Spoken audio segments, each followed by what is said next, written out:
أعوذ بالله من الشيطان الرجيم. بسم الله الرحمن الرحيم.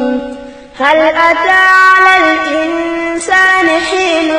من الدهر لم يكن شيئا مذكورا إنا خلقنا الإنسان من نطفة أمشاج نبتليه فجعلناه سميعا بصيرا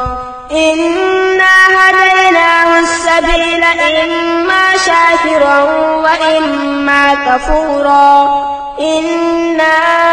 أعتدنا للكافرين سلاسل وأغلالا وسعيرا إن الأبرار يشربون من كأس كان مزاجها كافورا عينا يشرب بها عباد الله يفجرونها تفجيرا يوفون بالنذر ويخافون يوما كان شره مستطيرا ويطعمون الطعام على حبه مسكينا ويتيما واسيرا إنما نطعمكم لوجه الله لا نريد منكم جزاء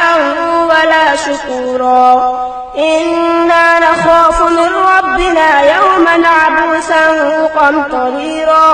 فوقاهم الله شر ذلك اليوم ولقاهم نضرة وسرورا وجزاؤهم بما صبروا جنة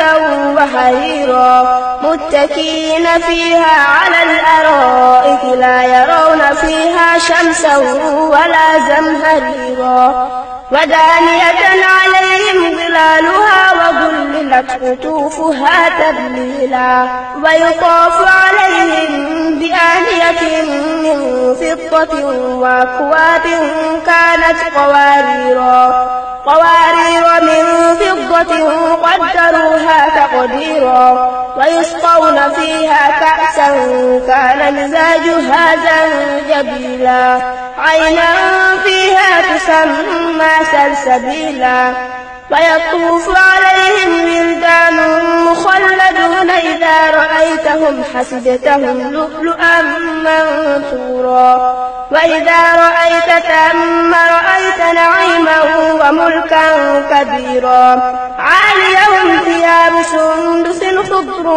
واستبرق وحلوا وساور من فضة وسقاهم ربهم شرابا طهورا إن هذا كان لكم جزاء وكان سعيكم مشكورا إنا نحن نزلنا عليك القرآن تنزيلا فاصبر لحكم ربك ولا تطع منهم آثما أو كفورا واذكر اسم ربك بكرة وأصيلا.